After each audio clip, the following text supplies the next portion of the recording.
Rudy. They were booing. It happened twice last night, late during the New York Yankees' final playoff game of the 2007 season. Giuliani, who you will remember, as these photos indicate, spent more time traveling to or watching Yankee games in the 2 months after 9/11 than he spent at Ground Zero in the 2 months after 9/11, was in attendance last night. At mid-game, his image was plastered onto the stadium's video screen, and the usual applause and cheering was, at best, mixed with heavy booing. I thought it was about 50-50. Others at the ballpark were not so charitable. Then, during the seventh inning stretch, as the tenor Roman Tynan sang "God Bless America," Giuliani was again shown on the video screen, and there was no mistaking what happened next. He was briefly but lustily booed, no cheers or applause at all. Kind of uncouth during "God Bless America," but perhaps pretty telling. Massachusetts. I mean, you have to be honest with people, and you can't fool all the people all the time. If you're listening and your last name is Spitzer, Tchaikovsky, Howard, or Giuliani, this is not a drill. It's a real-world exercise we the people refer to as your wake-up call.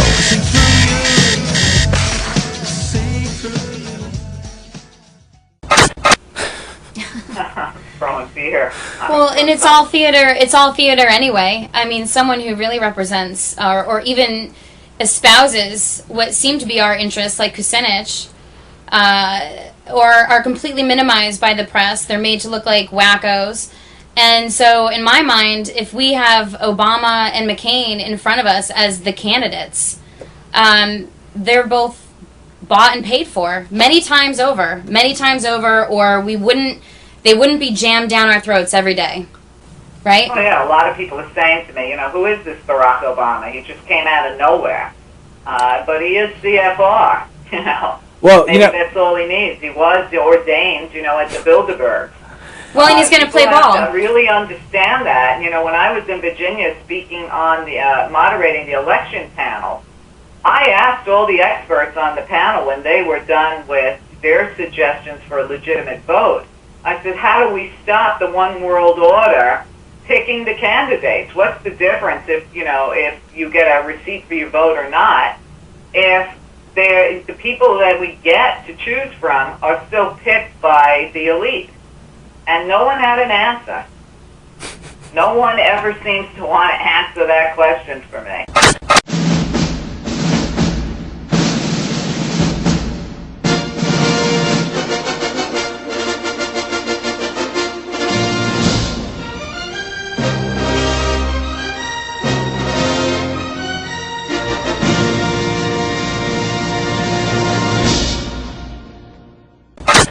Ceux qui sont contre. And the United States is actually talking about using military force against Iran. Now the question is, why is the United States so deeply concerned about Iran acquiring nuclear weapons? The reason it is that big a deal at this point in time is because of pressure from the lobby.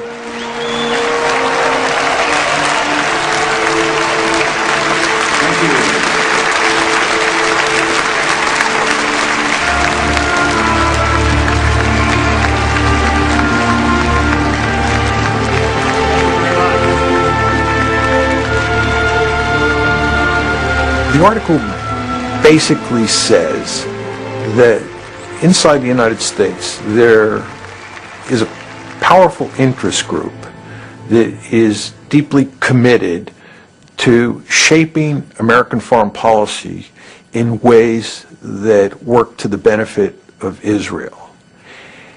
And second, the article argues that the policies that the United States ends up pursuing in the Middle East, because of the lobby's force in the decision-making process, are not in the American national interest. A free, prosperous, and secure Israel is in this nation's national interests.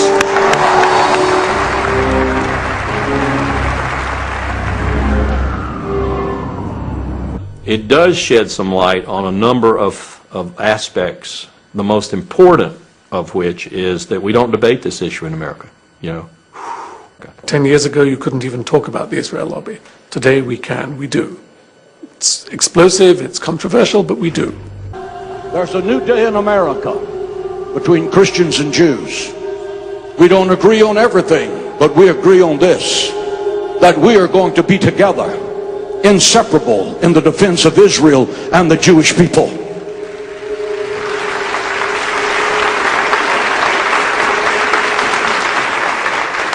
We have millions of people in the infrastructure. We have over 22,000 spiritual leaders, and some of those spiritual leaders have 1 million or 1.5 million names on their mailing list. We have the major radio, television ministries in America supporting what we're doing, because every evangelical believes the Bible, and the Bible has a clear mandate to be supportive of the state of Israel. Again, there's a new Hitler, and he's the president of Iran, and he intends to build nuclear weapons, and his brazen declarations against the Jews in America have been carried on the front pages of America's newspapers. Ladies and gentlemen, we must demonstrate courage. We must demonstrate intellectual honesty. We must demonstrate the willingness to stand up and to speak out. We must act now to stop Iran before the maniacal dream of exterminating the Jewish people becomes a nuclear holocaust. And I am hopeful that the American government will have the courage to help Israel in its day of adversity against tyrants. I don't think there's ever a time that you can say you have enough support.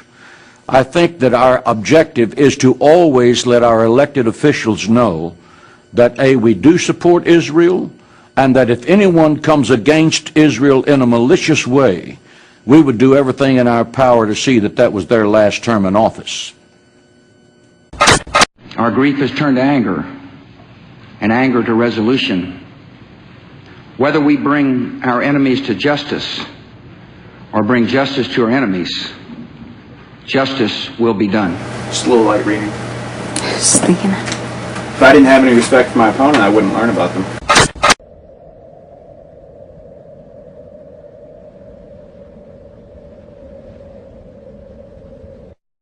I'd like to bring up the Israel lobby and the new merch down in Walbrook that just came out, and how it says the pro-Israel lobby.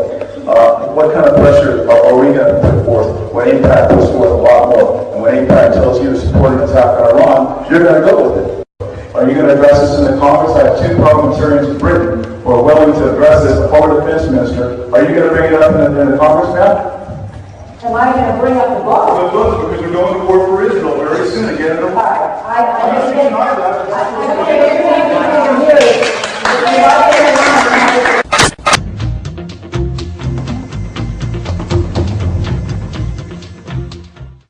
My name is Jeremy Roth-Kushel, and I am a member of We Are Change LA and a 9/11 Truth and Justice activist.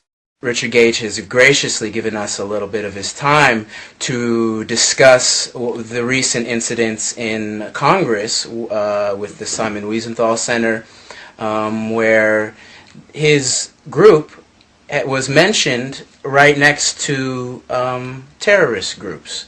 And it's disconcerting, to say the least. So you have an all-day or part-day presentation at the Subcommittee on Homeland Security, hosted by Jane Harman. It's entitled Using the Web as a Weapon, the Internet as a Tool for Violent Radicalization and Homegrown Terrorism. So we have Mark Weitzman from the Simon Wiesenthal Center for Tolerance in a 5-minute presentation with his PowerPoint showing all of these jihadi websites with militant websites showing how to do violent stuff. And sandwiched in between all of those is Architects and Engineers for 9/11 Truth, a peaceful little website put together by this handful of 220 architects and engineers, professional credential, and by implication, we are being branded as terrorists. Whether he said we're terrorists or not, there's no other reason for him to have included us on his website, on his PowerPoint presentation. Look at this, huh? Fight back. Where's the 9/11 one? There you go. Investigate 9/11. And to understand, you have to take action.